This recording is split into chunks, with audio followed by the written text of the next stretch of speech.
Stafford will be there. Meanwhile, the Cleveland Browns made a starting quarterback decision to the surprise of nobody. Joe Flacco wins the starting quarterback job. And that's really not the question. The question is, who is going to back up Joe Flacco on opening day when they play the Cincinnati Bengals? Will it be Dillon Gabriel? Will it be Shedeur Sanders?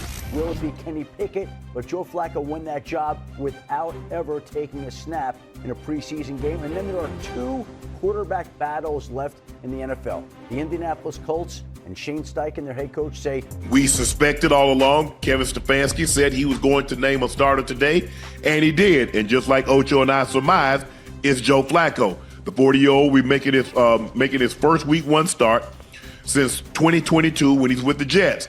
TBD on the rest of the depth chart. Kenny Pickett has not played since he tweaked that hamstring. Dillon Gabriel got the start on Saturday. Shedeur did not play because of an oblique injury. He started the first regular preseason game, and Tyler Snoop Hundley is also on the list. Adam Schefter said this morning, "I expect the Cleveland Browns to carry 4 quarterbacks on their 53-man roster." Wow. That doesn't normally happen.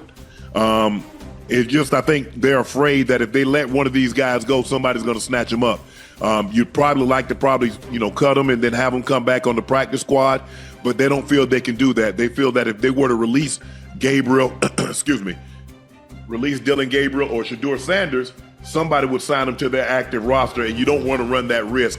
Guy that's been in your program for the better part of 6 months, since the draft. So you don't want to run that risk. Excuse me, guys. But I don't think any of us are surprised that Joe Flacco got named a starter. He didn't play, but Stefanski did. The head coach, Kevin Stefanski, did say they're going to treat this as a dress rehearsal of what they might do in week one. So Joe Flacco is going to get the start for the final preseason game, and we'll see how that works out. But I don't think we're surprised. I don't think any of you are surprised that Joe Flacco was named the starter. You look at Kenny Pickett, he has not been able to do anything, any team drills, since he tweaked that hamstring early in training camp. Obviously, Dillon Gabriel was nicked the first for about 10, 11 days. Then he came back. Shedeur played really well the first game. Then he got an oblique injury. He was out. And then Dillon Gabriel took it over, and then he played fairly well. I mean, he had a pick. But I don't think either guy did anything since. I mean, look, you are where you are. I mean, some people say, well, Dillon Gabriel has played better. I haven't heard anybody say that, but some people like Dillon Gabriel and think what he brings to the table. I was listening to somebody today say Dillon Gabriel has a stronger arm, those with better anticipation. I don't know if I necessarily agree with that or believe that.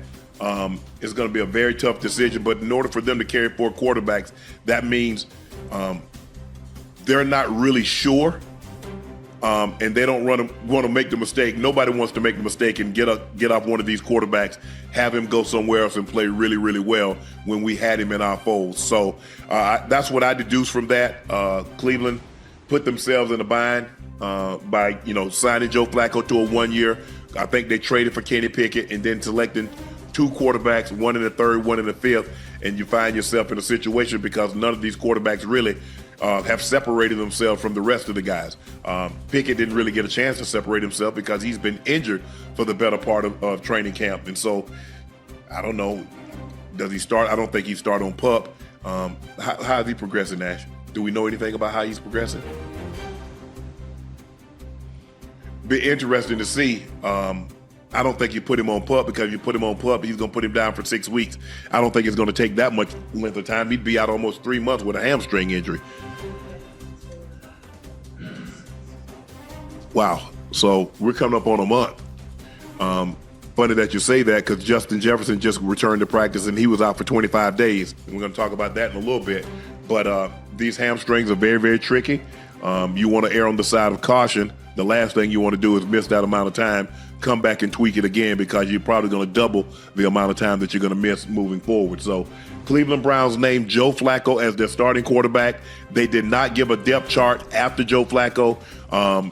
Normally it was Kenny Pickett 2, Dillon Gabriel 3, and Shedeur Sanders 4. But I guess that's in the next couple of days we'll find out. We'll see how healthy Shedeur is oblique healed well enough for him to get some action in game in the final preseason game. We'll see. But Joe Flacco named starter for the Cleveland Browns to start the 2025 season.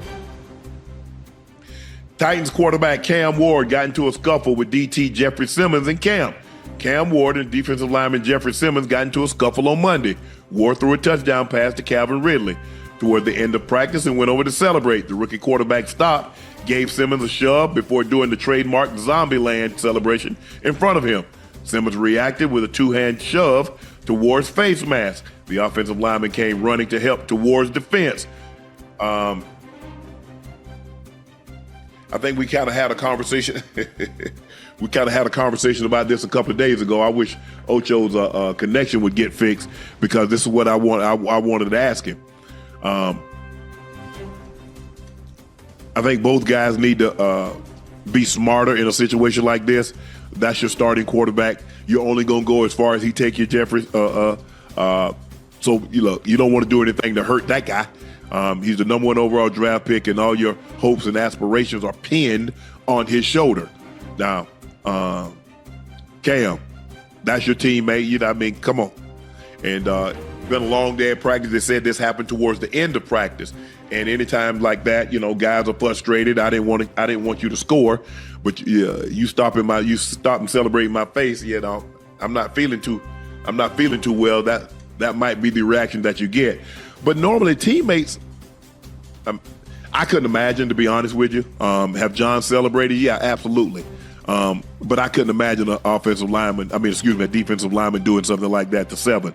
I don't remember being on a team where a defensive player would do that to the quarterback, understanding how important the quarterback is to the team's success, especially the starting quarterback, maybe the second or third team, something like that. But the starting quarterback, nah, I can honestly say in my 14 years, I've never been in a situation where I've seen something quite like what's being reported coming out of Tennessee, where the quarterback throws a touchdown pass late in the ball game. He shoves Jeffrey Simmons. I don't know why he shoved Jeffrey Simmons, but if you shove one guy, you should probably expect to shove back. I'm just surprised that he shoved Simmons to begin with. Maybe I shouldn't be as surprised that Simmons shoved him back, because at that point in time, I'm not looking at you as a quarterback. I'm looking at somebody that shoved me, and I'm going to shove you back. Glad nobody got injured.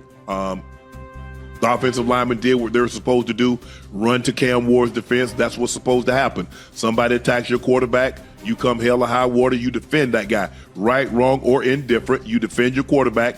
We'll address it and we'll figure it out later. Hey, man, don't do that. Hey, you too valuable. Don't get into no shoving matches. Don't say anything to those guys.